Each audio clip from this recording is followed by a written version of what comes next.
23 mai, Esther chapitre 8, chapitre 9.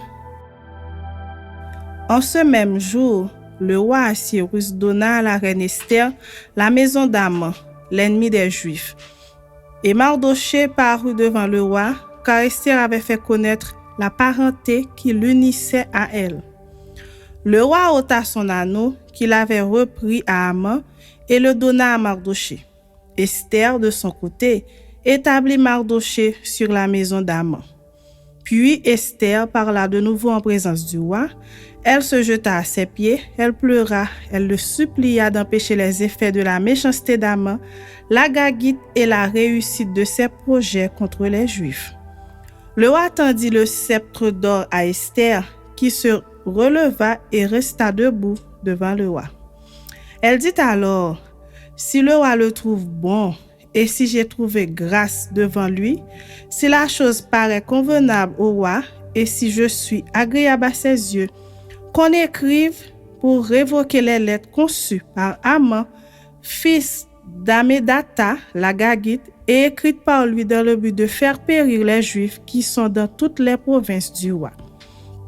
Car comment pourrais-je voir le malheur qui atteindrait mon peuple, et comment pourrais-je voir la destruction de ma race? » Le roi Assyrus dit à la reine Esther et au juif Mardochée: « Voici, j'ai donné à Esther la maison d'Aman, et il a été pendu au bois pour avoir étendu la main contre les Juifs.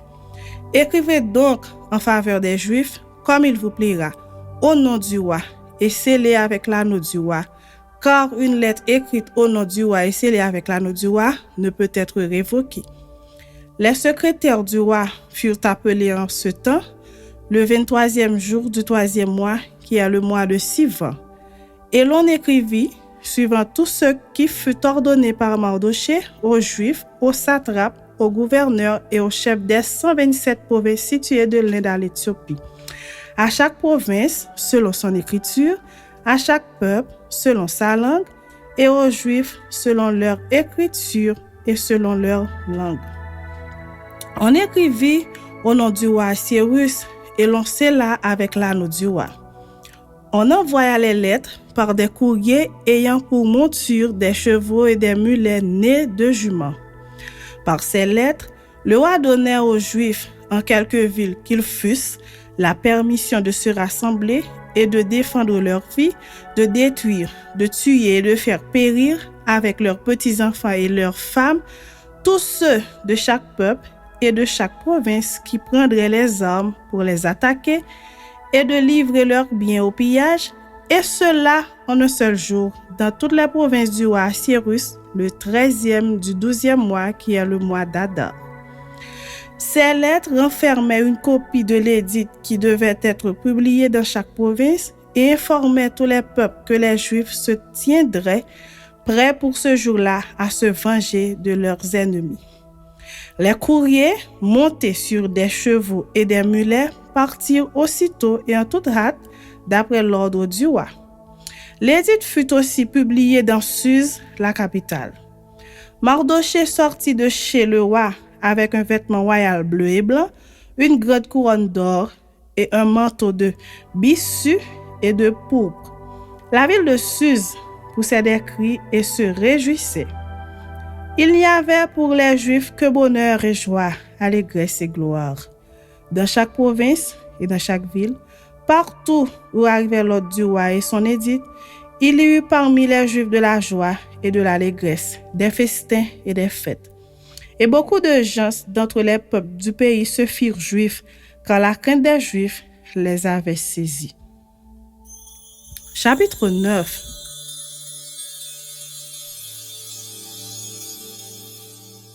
Au 12e mois, qui est le mois d'Adar, le 13e jour du mois, jour où devait s'exécuter l'ordre et l'édit du roi, et où les ennemis des Juifs avaient espéré dominer sur eux, ce fut le contraire qui arriva, et les Juifs dominèrent sur leurs ennemis.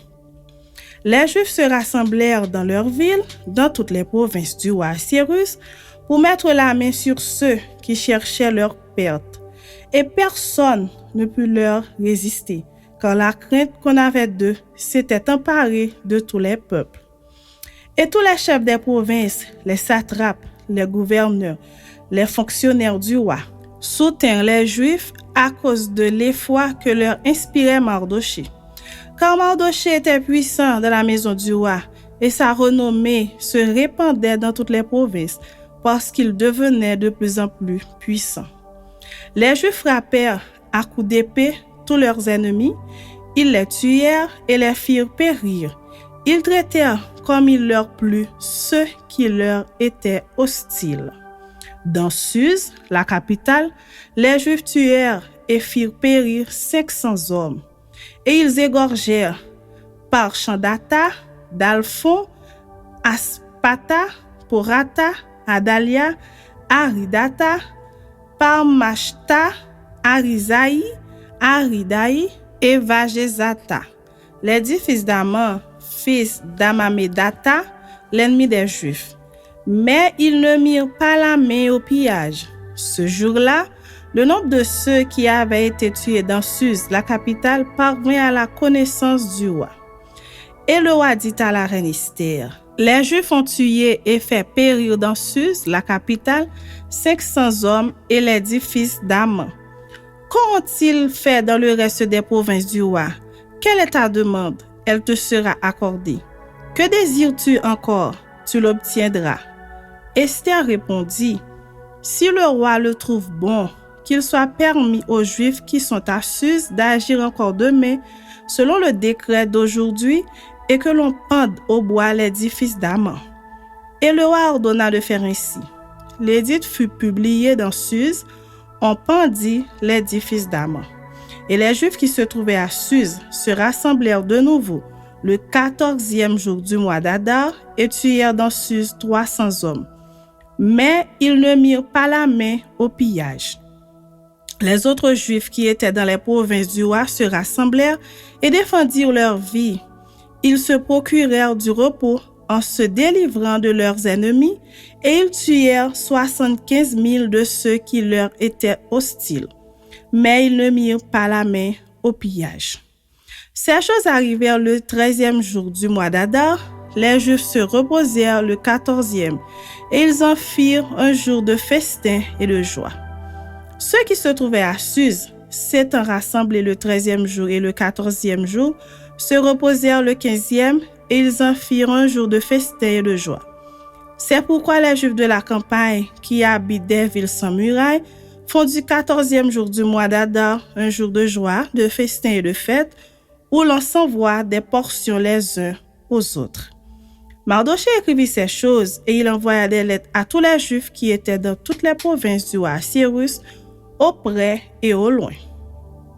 Il leur prescrivait de célébrer chaque année le 14e jour et le 15e jour du mois d'Adar, comme les jours où ils avaient obtenu du repos en se délivrant de leurs ennemis, de célébrer le mois où leur tristesse avait été changée en joie et leur désolation en jour de fête, et de faire de ces jours des jours de festin et de joie, où l'on s'envoie des portions les uns aux autres et où l'on distribue des dons aux indigents.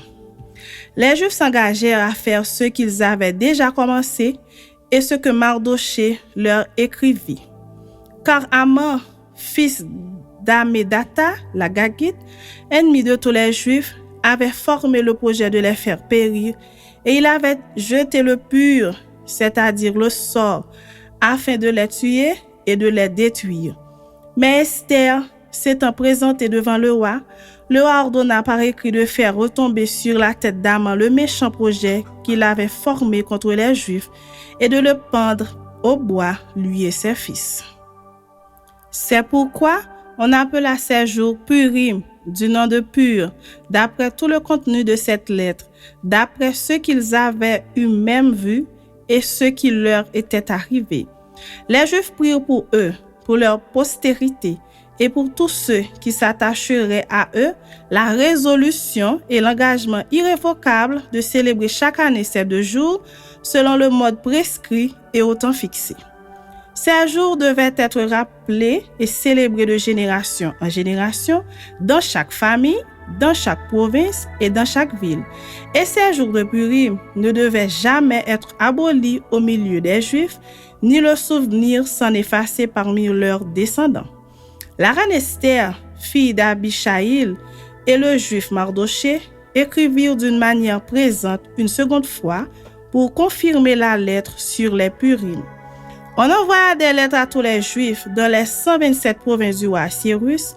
Elles contenaient des paroles de paix et de fidélité pour prescrire ces jours de Purim au temps fixé, comme le juif Mardoché et la reine Esther les avaient établis pour eux, et comme ils les avaient établis pour eux-mêmes et pour leur postérité à l'occasion de leur jeûne et de leurs cris. Ainsi, l'ordre d'Esther confirma l'institution des Purim, et cela fut écrit dans le livre.